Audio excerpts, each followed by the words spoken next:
So I just wanted to make a quick video. I know I'm in my car. I just wanted to make a quick video to say something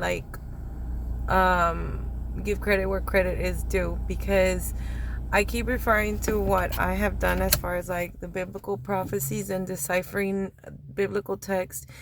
This goes back to the denomination I was raised in, which is a big shout out to Seventh-day Adventist Church. That is the church that I was raised to, when I was a little girl. A long, long time. I went to church with my parents. My parents were baptized. So was I. So were my sisters. And, but what I'm referring to is this. They had,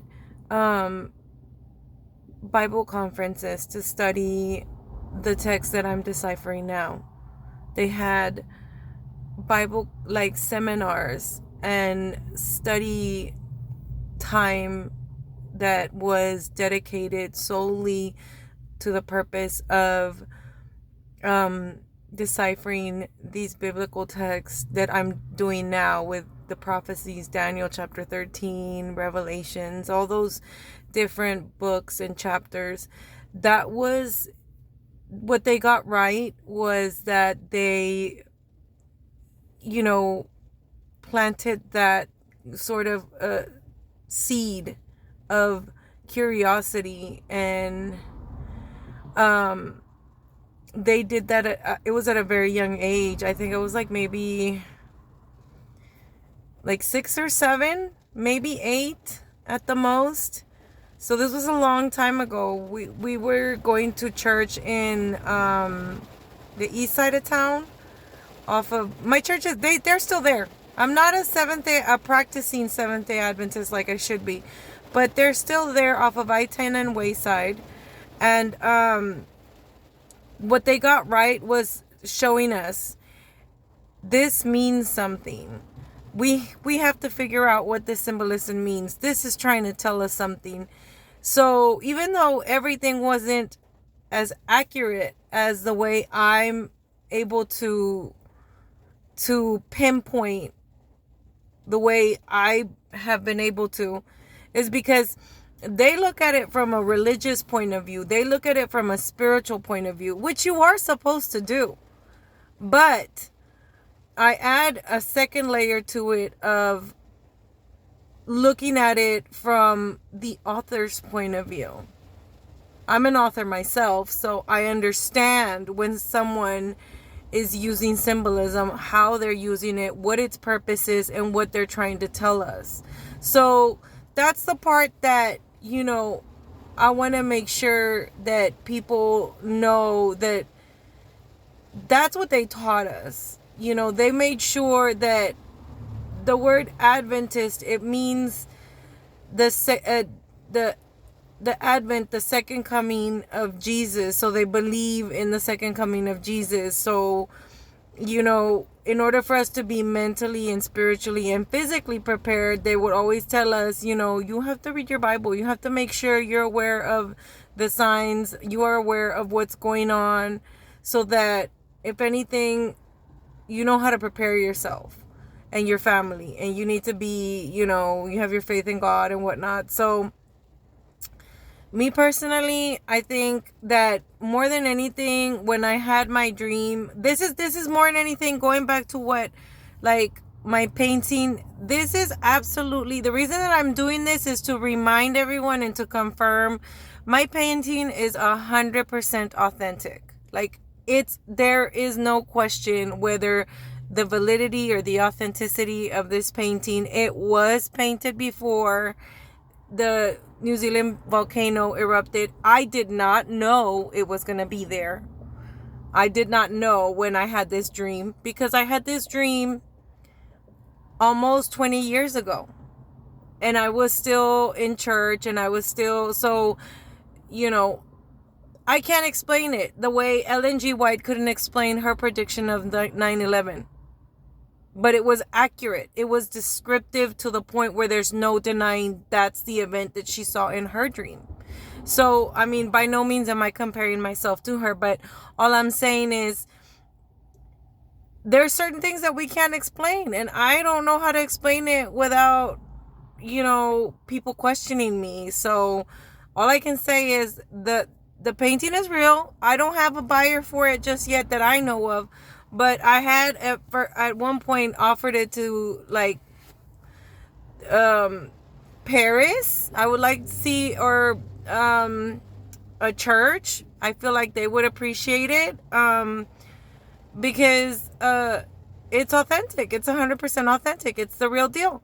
So that's why I keep deciphering text, because right around the time that I painted this, right after I painted it, I deciphered. That was the first time I deciphered biblical text, which was Revelation 12.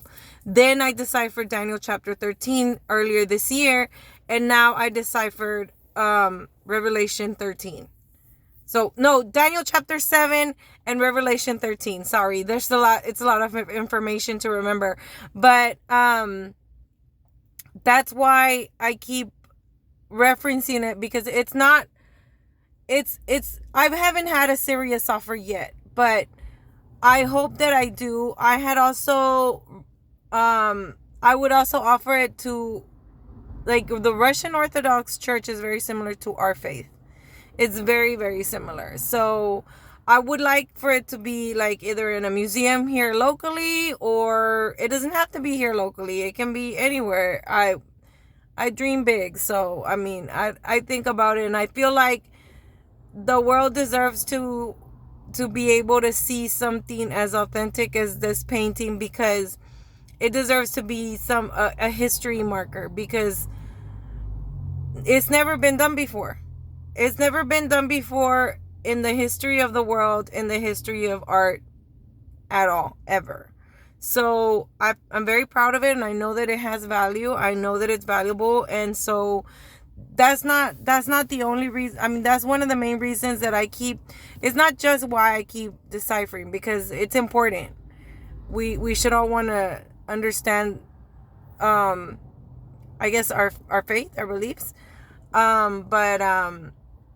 but nonetheless, that's what the church did get right, is that they did teach us, hey, this text right here are real. Like, that this is real stuff. You're gonna see it happen in your lifetime. And I didn't understand at the time as a child. I never thought or realized, wow, they were so right. They were,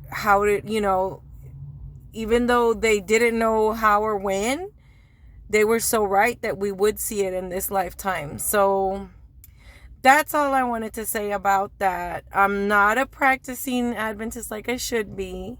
I know if I was better disciplined like I was in my youth. But anyway, those are the facts. So just, if you know anybody that's interested in an authentic painting, that's a big,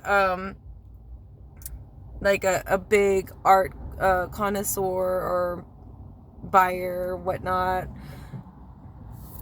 let me know, because I want to sell that painting. I want to be able to. I want to make sure my kids and I are taken care of, and that the world gets to see something that's, absolutely phenomenal and authentic, because it's not about what style the painting is. It's not about how good or how experienced of an artist I am. It's about the fact that no artist can ever say they painted an event before it happened. Only I can say that with, I mean, even I'm humbled by it, because you don't expect to see it. Yeah, I did not want to see it, actually, because it's tragic and it's sad, but I did dream it like 17 or 18 years before it happened. And just before, like a month before, I decided to paint it, just because I wanted to remember the dream itself. I wanted to remember what I saw in my dream. And And so, yeah. So, I mean, if y'all know of somebody, y'all know a museum interested, let me know, because my kids and I, we actually need a home. We need a home. We need things that we have to buy like everybody else. Like, they need, I want to set them up for their future. So if you know somebody who's interested in the painting, I'm all for entertaining serious buyers, because I need to establish a future for them. And that's my way of doing it, is to be able to sell my painting for what it's worth. And, I don't have anything against college, but the fact that I went and applied 5 years ago, and I was dismissed and disregarded and ignored, it just makes me feel like, at this point, don't lowball me with something like that, because it's disrespectful, and they've had 20 some years now to make that happen. So, I just need to be able to take care of my kids, and having an extra expense of going to college isn't exactly my priority when my kids and I need a place to stay. We need a home of our own. So, just let me know if you know anybody that's actually looking to buy a real authentic painting, because it's still up for sale. There are no, I have not talked to any real offers or serious buyers yet.